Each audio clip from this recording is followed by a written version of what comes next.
नमस्कार, India voice देख रहे हैं आप। मैं हूं आपके साथ पूजा झा और आपको सीधे इंदौर लिए चलते हैं, जहां पर प्रवासी दिवस सम्मेलन को प्रधानमंत्री नरेंद्र मोदी संबोधित कर रहे हैं। इस सम्मेलन में 70 देश के 3,500 सदस्य शामिल हुए हैं। आप सभी को 2023 की मंगल कामनाएं। करीब 4 वर्षों के बाद प्रवासी भारतीय दिवस सम्मेलन एक बार फिर अपने मूल स्वरूप में अपनी पूरी भव्यता के साथ हो रहा है। अपनों से आमने सामने की मुलाकात का,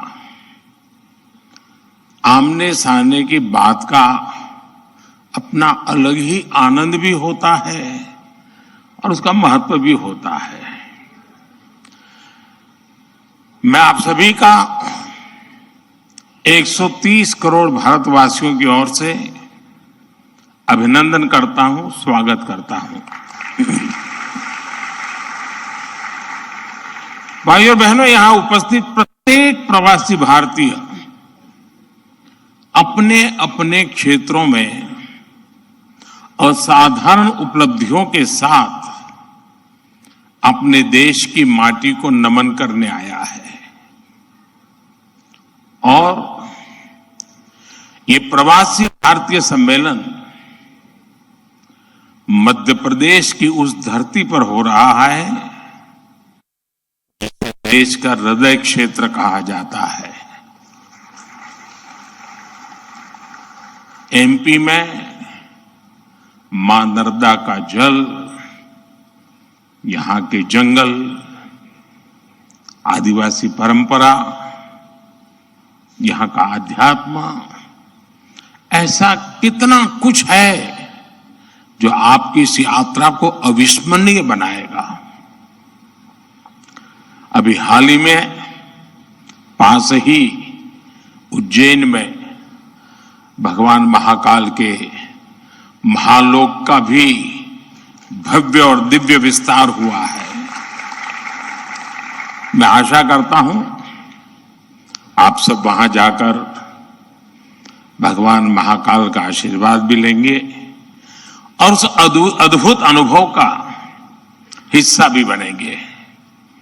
साथियों, वैसे हम सभी अभी जिस शहर में हैं वो भी अपने आप में अद्भुत है।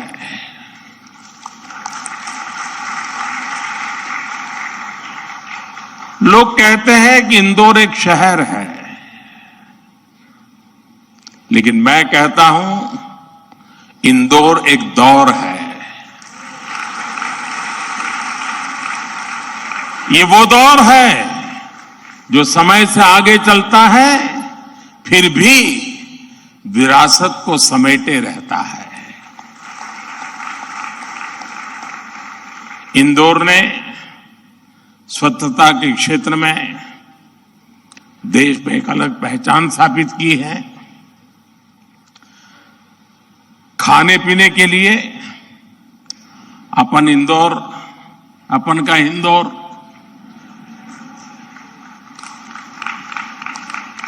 तो अपन का इंदौर देश ही नहीं पूरी दुनिया में लाजवाब है।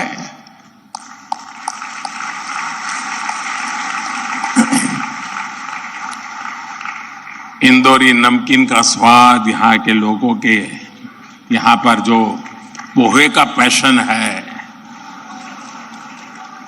साबूदाने की खिचड़ी,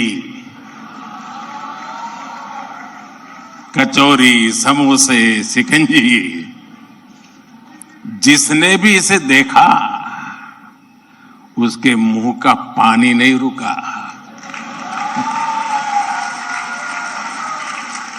और जिसने इन्हें चखा उसने कहीं और मुड़कर नहीं देखा।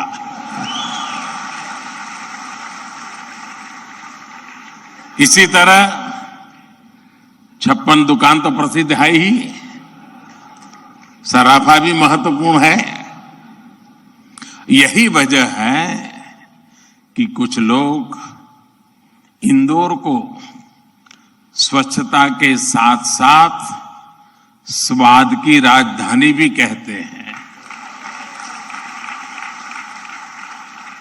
मुझे विश्वास है यहां के अनुभव आप खुद भी नहीं भूलेंगे और वापस जाकर दूसरों को यहां के बारे में बताना भी नहीं भूलेंगे।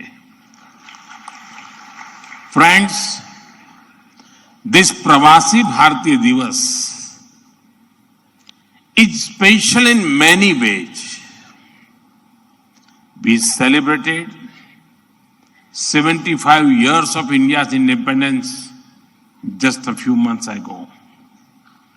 A digital exhibition related to our freedom struggle has been organized here. It brings the glorious era in front of you again. Friends, the nation has entered the Amrit Kaal of the next 25 years. Our Pravasi Bharatiyas have significant place in this journey. India's unique global vision and its important role in the global order will be strengthened by you people. साथियों, हमारे यहां कहा जाता है स्वदेशो भुवन त्रयम, अर्थात हमारे लिए पूरा संसार ही हमारा स्वदेश है। मनुष्य मात्र ही हमारा बंधु बांधव है। इसी वैचारिक बुनियाद पर हमारे पूर्वजों ने भारत के सांस्कृतिक विस्तार को आकार दिया था।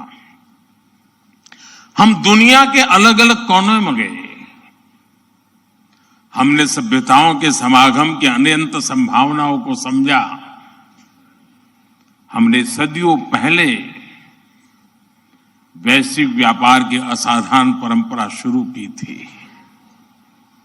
हम असीम लगने वाले समंदरों के पार गए।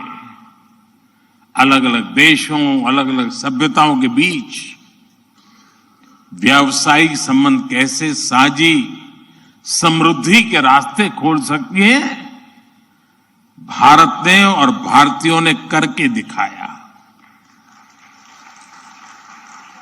आज अपने करोड़ों प्रवासी भारतीयों को जब हम ग्लोबल मैप पर देखते हैं तो कई तस्वीरें एक साथ उभरती हैं।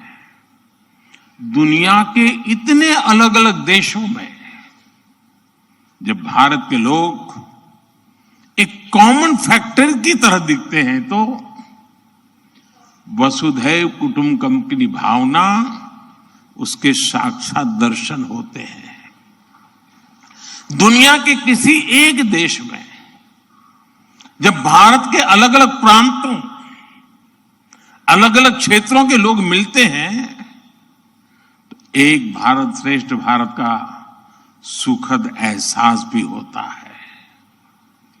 दुनिया के अलग अलग देशों में जब सबसे शांतिप्रिय, लोकतांत्रिक और अनुशासित नागरिकों की चर्चा होती है तो मदर ऑफ डेमोक्रेसी होने का भारतीय गौरव अनेक गुना बढ़ जाता है।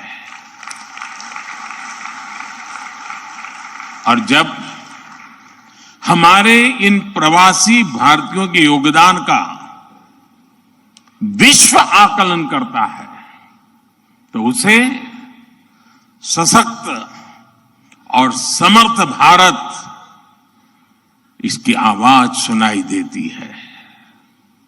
इसलिए ही तो मैं आप सभी को, सभी प्रवासी भारतीयों को विदेशी धरती पर भारत का राष्ट्रदूत, ब्रांड एम्बेसडर कहता हूं।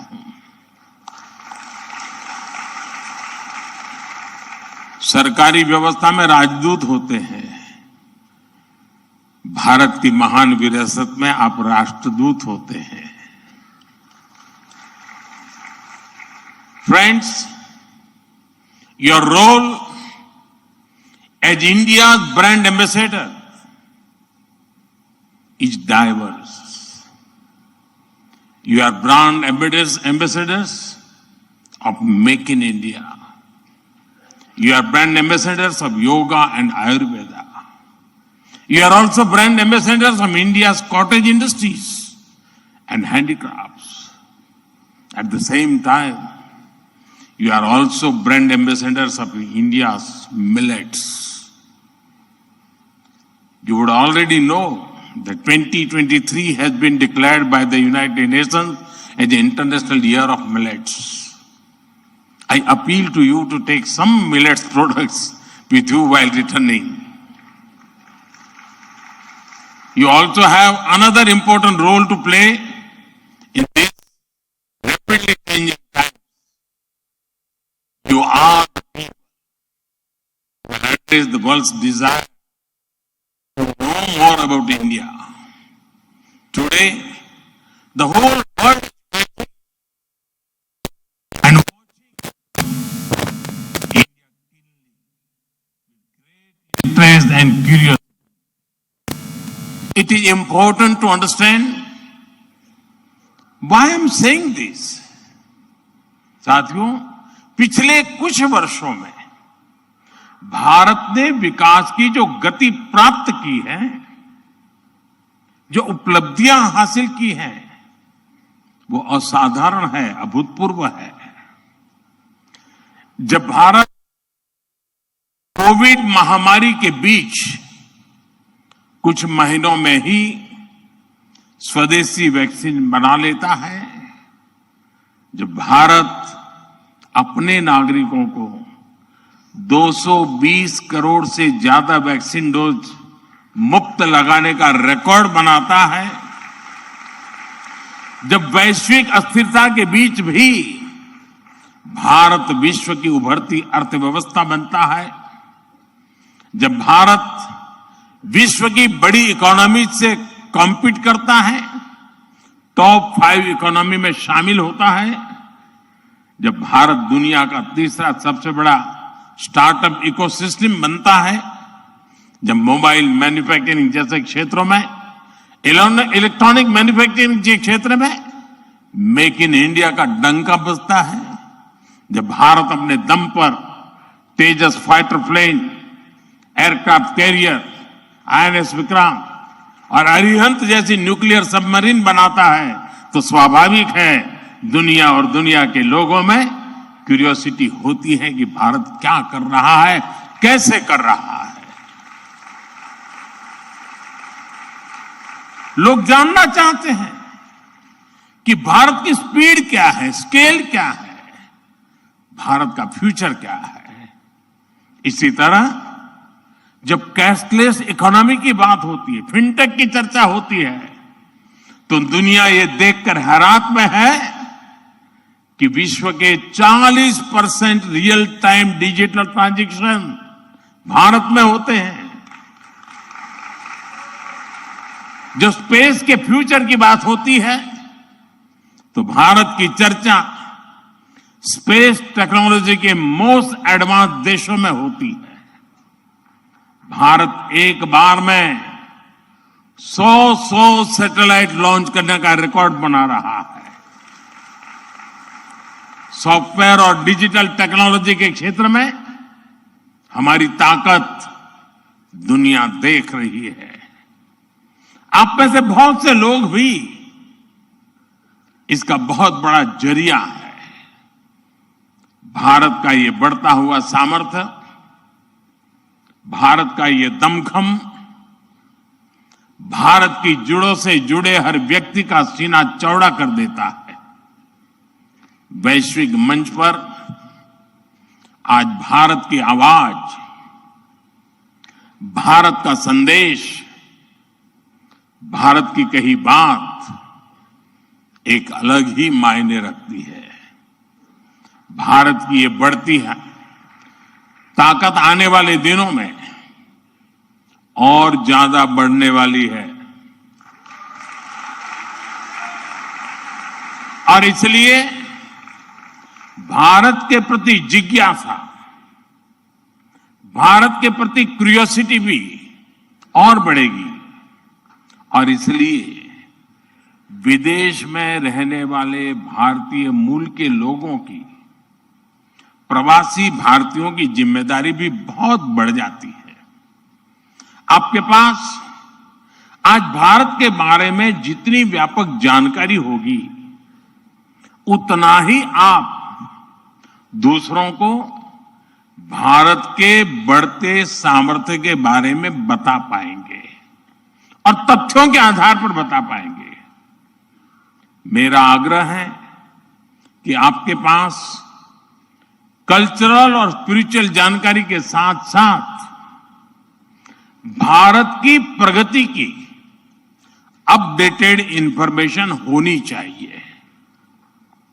साथियों, आप सबको ये भी पता है, इस वर्ष भारत दुनिया के G20 समूह की अध्यक्षता भी कर रहा है। भारत इस जिम्मेदारी को एक बड़े अवसर के रूप में देख रहा है।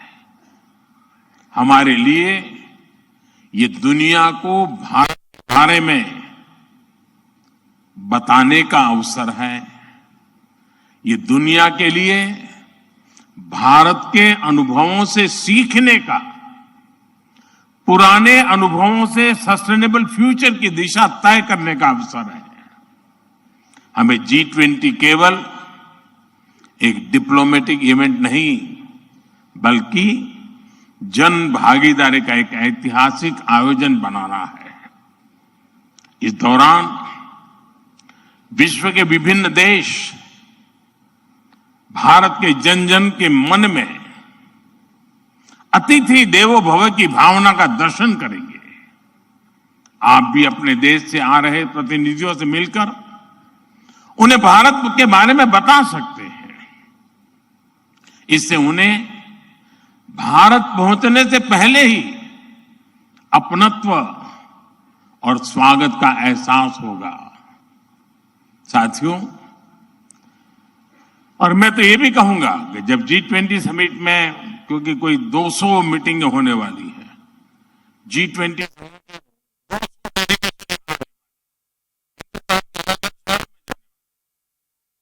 जाने के बाद वहां पर रहने वाले प्रवासी भारतीयों को बुलाया,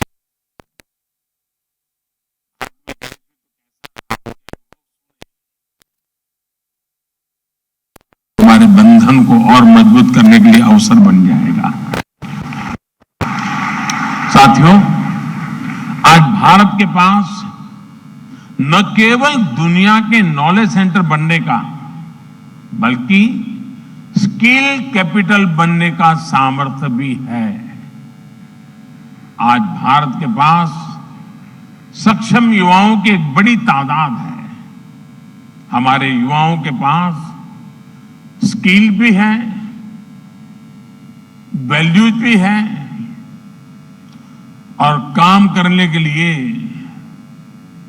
जरूरी जज्बा और ईमानदारी भी है। भारत की ये स्किल कैपिटल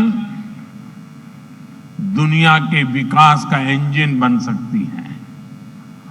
भारत में उपस्थित युवाओं के साथ ही भारत की प्राथमिकता वो प्रवासी युवा भी हैं जो भारत से जुड़े हैं।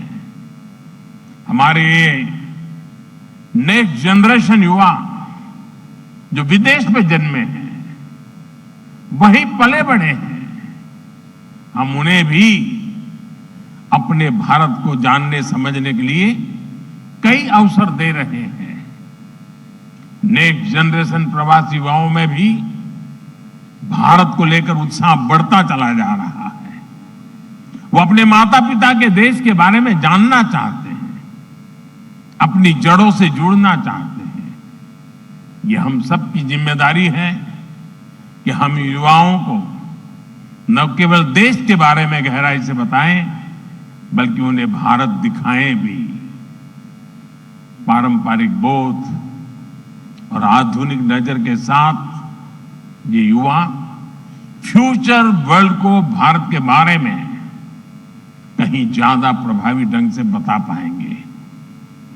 जितनी युवाओं में जिज्ञासा बढ़ेगी, उतना ही भारत से जुड़ा पर्यटन बढ़ेगा, भारत से जुड़ी रिसर्च बढ़ेगी, भारत का गौरव बढ़ेगा। ये युवा भारत के विभिन्न पर्वों के दौरान, प्रसिद्ध मेलों के दौरान आ सकते हैं या फिर बुद्ध सर्किट, रामायण सर्किट का लाभ उठा सकते हैं। वो आजादी के अमृत महोत्सव के तहत हो रहे कार्यक्रमों में भी जुड़ सकते हैं। साथियों, मेरा एक और सुझाव है। कई देशों में भारत से प्रवासी कई सदियों से जाकर बसे हैं। भारतीय प्रवासियों ने वहां के राष्ट्र के निर्माण में अपने असाधारण योगदान दिए हैं। हमें इनकी लाइफ, उनके स्ट्रगल्स और उनके अचीवमेंट्स को डॉक्यूमेंट करना चाहिए। हमारे कई बुजुर्गों के पास उस जमाने की कई मेमोरीज होगी।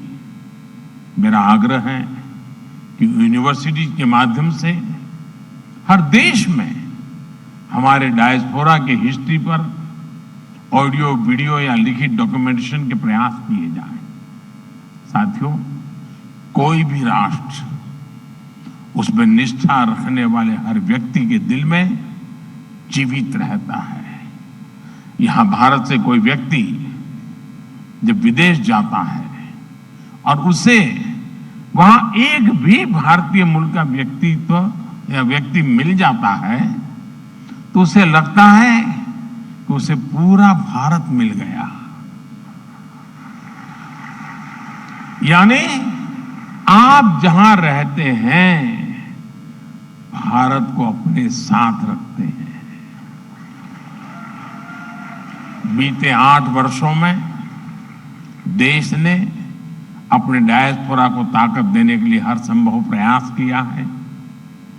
आज भारत का ये कमिटमेंट है कि आप दुनिया में कहीं भी रहेंगे, देश आपके हितों और अपेक्षाओं के लिए आपके साथ रहेगा।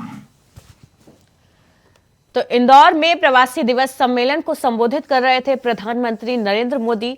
70 देश के 3,500 सदस्य इस सम्मेलन में शामिल थे। बुलेटिन में फिलहाल इतना ही। लगातार खबरों के लिए देखते रहिए इंडिया वॉइस।